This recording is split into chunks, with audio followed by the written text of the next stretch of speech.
Welcome to our deep dive today. We're going to be exploring Posthumanism. posthumanism, that's right. And we'll be using the Posthuman Glossary, edited by Rosi Braidotti and Maria Hlavajova. Excellent source. Yeah, it's a really interesting collection of entries that explore all these different facets of what it means to be human in this, Well, in this day and age. not even to be human, to be. Yeah, to be What posthuman. Posthuman, exactly.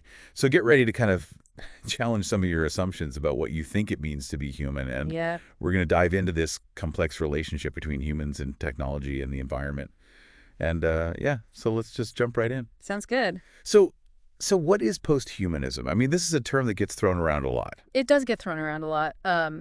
I think what's fascinating about it is it's not just some abstract futuristic idea. It's a way of thinking that's relevant to our lives right now. Yeah. Okay, so how would you explain it to somebody who's maybe hearing this term for the first time? Well, the glossary defines posthuman as a way of investigating the limits of traditional humanism and its focus on human exceptionalism. It acknowledges the sometimes contradictory developments of our era and tries to understand the complex interactions between humans, technology, and our ecological environments. So instead of putting humans at the center of everything, it's about acknowledging that we're just one part of a much bigger picture. Exactly. Oh, And the glossary dives into some really thought-provoking concepts that illustrate the shift in perspective. Take the entry on animal, for example. You might be surprised to learn that it suggests even angels could be considered animals. angels as animals. Okay, I'm very curious to hear how they connect those dots. Well, it all comes back to challenging the idea that humans are somehow superior to other life forms. Hmm. The glossary reminds us that humans are animals too, part of a larger web of life. And when we start to blur those lines between human and non-human, it forces us to rethink our place in the world and our relationship with other species. So it's about recognizing that we're all interconnected. It- Okay. And speaking of interconnectedness, there's this term Anthropocene that's been popping up everywhere. What's the connection there? Yeah, the Anthropocene is basically a proposed new geological epoch that recognizes the massive impact of human activities on the planet. It's the era of climate change, plastic pollution, and widespread habitat destruction, all things directly tied to human actions. It's kind of a scary thought, isn't it? It is. Knowing that we've had such a significant impact on the Earth, it makes you wonder what kind of legacy we're leaving behind. Right, and the glossary shows how artists are responding to this very question. Take Trevor Paglen, for example. His artwork, Trinity Cube, is made with irradiated glass from the Fukushima exclusion zone. It's a stark reminder of the very real and often dangerous consequences of our actions. That's a powerful example. It's not just about abstract ideas, it's about confronting the material reality of the Anthropocene. Okay, so we've got this concept of the Anthropocene and this idea of rethinking our relationship with other species. And then the glossary also delves into some pretty intense concepts about how power operates in this context, like biopolitics and necropolitics. Right. Those sound a little heavy. Can you break those down for us? Sure. Biopolitics is about how power controls life itself through things like population control, healthcare, and even defining what's considered normal. Necropolitics, on the other hand, focuses on how power is wielded over death, particularly in relation to marginalized groups. So it's not just about who lives and who dies, but about who has the power to make those decisions. Exactly. And the glossary uses the term queer necropolitics to describe the ways in which people are included or excluded, often with deadly consequences, based on their race, gender, sexuality, and other factors. That's a lot to take in. It's heavy stuff. But I'm curious, does the glossary offer any more hopeful perspectives on the posthuman condition? It can't all be doom and gloom, right? Not at all. There's also the ethics of joy, which challenges us to find affirmation and connection in a posthuman world, to cultivate joyful relationships with both human and non-human others. It's a reminder that there's still room for hope and positive engagement, even amidst the challenges. So it's not just about deconstructing old systems. It's about building something new and hopeful in their place. Exactly. I like that. And the glossary also uses concrete examples to illustrate these concepts, like the entry on posthumanist performativity, which highlights how our identities are constantly being shaped through our interactions with the world. Right. Do you have a specific example? Wow. It's always helpful to have something tangible to grasp onto. Absolutely. The glossary talks about the work of an artist named Bill Putt, who used a simple bucket as a prop in a performance piece. It sounds simple, but it illustrates how meaning is generated through the dynamic interplay of human and non-human actors. That's a great example. Yeah. It makes you think about all the ways we interact with objects and technology in our everyday lives and how those interactions shape our understanding of ourselves and the world around us. Absolutely. And speaking of technology, another fascinating concept is the body without organs, which comes from the philosophers Deleuze and Guattari. They use the example of Antonin Artaud, a playwright who wanted to break free from the limitations of the human body. Yeah. So it's about transcending our physical forms, like those sci-fi movies where people upload their consciousness into computers. It's definitely relevant to those ideas, but Deleuze and Guattari are asking us to go deeper, to question the very structures that define our understanding of the body and its limitations.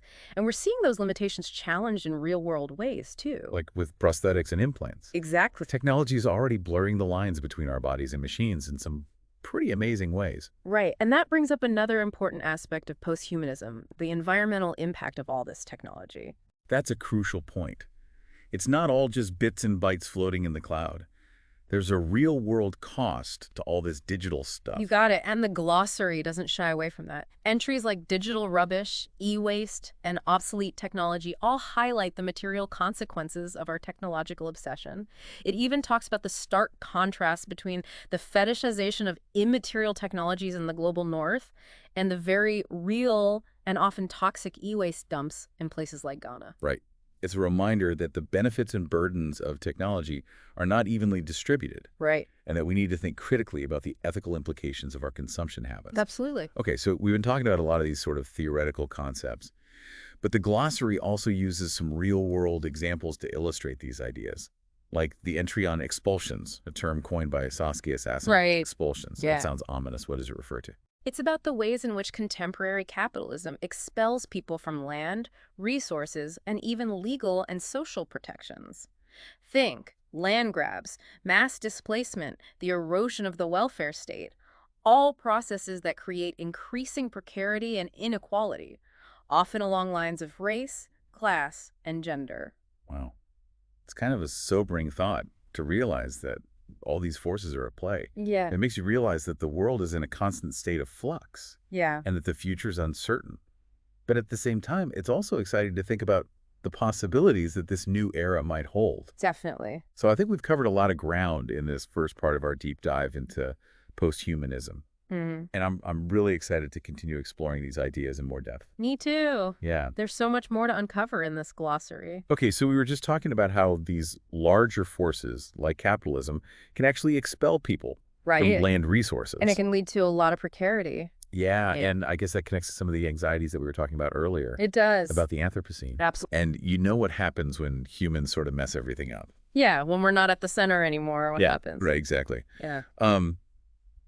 But I'm curious to shift gears a little bit and talk about some of the more maybe positive or hopeful aspects of posthumanism. Okay. Because it's not all doom and gloom, right? No, it's not. It can be very affirmative, in fact. And I think one entry that really speaks to that is the ethics of joy. Okay, so we talked about that briefly before. We did. But I'd love to hear you elaborate on that a little bit more. Sure. The ethics of joy challenges us to find affirmation and connection in a post-human world, to cultivate joyful relationships with both human and non-human others. It's a reminder that there's still room for hope and positive engagement, even amidst the challenges. So it's about finding those moments of connection and joy, even in the midst of all this change and uncertainty. Exactly. And I think that's something that's really important to hold on to. Do I? Especially right now. Yeah. Mm-hmm. Especially right now. Hmm. And speaking of things that are important to hold on to, another entry that really struck me was the one on food. Okay. Yeah. Which seems like such a basic human need. It is a basic human need. But the glossary kind of takes it to a whole other level. Right. Well, in the context of posthumanism, food becomes more than just sustenance. It becomes a site where we can explore our ethical and ecological responsibilities. It's about recognizing the impact of our food choices on the environment, on animal welfare, and on social justice. So it's about thinking about the whole system. The whole system. Exactly, Yeah. not just what's on our plate. Exactly. And I think that's a really important shift in perspective. Yeah, I think so too. because it's easy to get caught up in our own individual choices. It is. But when you start to think about the larger system, it really expands your sense of responsibility. Yeah, and your sense of interconnectedness, too. Right. Because our food choices are connected to so many other things. Yeah. The health of the planet, the well-being of animals, the livelihoods of farmers. It's all interconnected. It's like a domino effect. Yeah, exactly. One choice leads to another. And another. Yeah.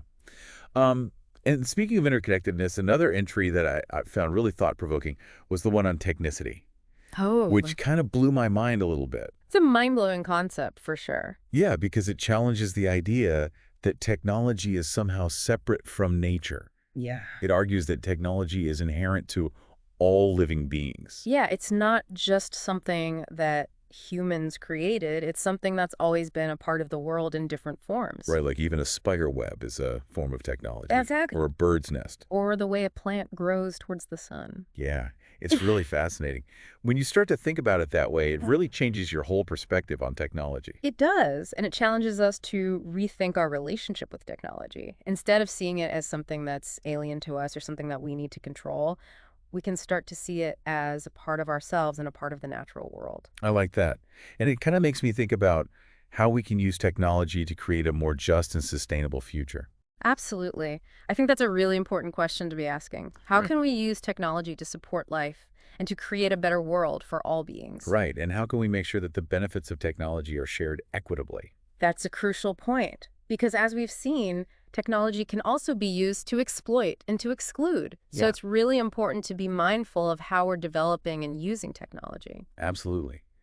And I think that leads us into another important theme that the glossary explores, which is posthuman ethics, Right.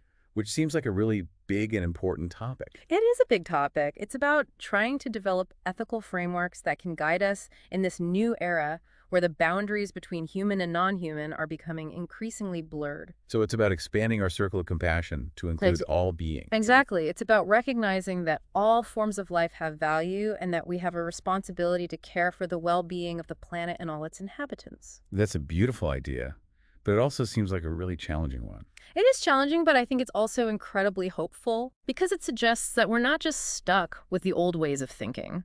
We can imagine new possibilities and new ways of being in the world. I like that. And I think the glossary gives us some tools to start doing that. It does. It gives us a new vocabulary and a new set of concepts to help us understand the complexities of the post-human age. Yeah, it's like a roadmap for navigating this uncharted territory. Exactly. And it's a journey that I think is well worth taking. I agree. And I'm excited to keep exploring this glossary with you. Me too. Okay, so last time we were talking about how posthuman ethics could change the way we think about... Our responsibilities to other beings. Yeah, exactly. And not just, the humans that we share the planet with. Right. It's about expanding that circle to include Yeah, all forms of life. the whole web of life. I mean, it's a pretty big idea. It is. It is. But it's also really important to think about, especially as we're facing all these ecological crises and... Yeah. And as those boundaries between human and non-human Yeah, are becoming more and more blurred. exactly. And the glossary actually gives some really concrete examples of how this kind of thinking is playing out in the real world. Oh, yeah. Like what? Well, one entry that I found really fascinating was the one on sensing practices, Okay. which talks about how technology is actually changing the way we perceive the world. Oh, interesting. Yeah, it's like we're developing new senses through technology. Like how so? For example, the glossary talks about air pollution sensors and citizen sensing practices, Okay. where people are using technology to track things like air quality and radiation levels. Makes sense. Yeah, it's like we're able to see things that were previously invisible to us. Right, and that can really change our understanding of the environment and our place in it. Exactly. And it also raises questions about who has access to this information and how it's being used. It does, because knowledge is power, as they say. Right. And with great power comes great responsibility. Exactly. And speaking of responsibility, there's another entry in the glossary that I think is really relevant here, and that's survival. Okay, survival. Yeah. Which, in the context of the Anthropocene and climate change and all these other existential threats that we're facing, it's kind of a loaded term. It is. It is a loaded term. And I think the glossary challenges us to think about survival in a more expansive way. It's not just about human survival. Yeah. It's about the survival of all beings and the planet itself. Yeah, I mean, it's about recognizing that we're all in this together. We are. Right. We're all interconnected, and our fates are intertwined. Exactly. And that kind of leads into another really interesting entry, which is xenofeminism, Okay. which is a whole other deep dive. It is. But basically, it's a feminist perspective that embraces technology and rejects essentialist categories. Right. It's about using technology to create a more just and equitable world. Exactly. And I think that's a really powerful and hopeful vision. It is. It is. Yeah. So we've covered a lot of ground in this deep dive into the posthuman glossary. We have. And I feel like we've only just scratched the surface. Oh, there's so much more to explore in this glossary. There is. And I encourage everyone listening to check it out for themselves. Yeah, it's a really rich and thought-provoking resource. And it's definitely made me think about the world in a new way. Me too. And I think that's the power of posthumanism. Yeah. It challenges us to question our assumptions and to imagine new possibilities. Yeah.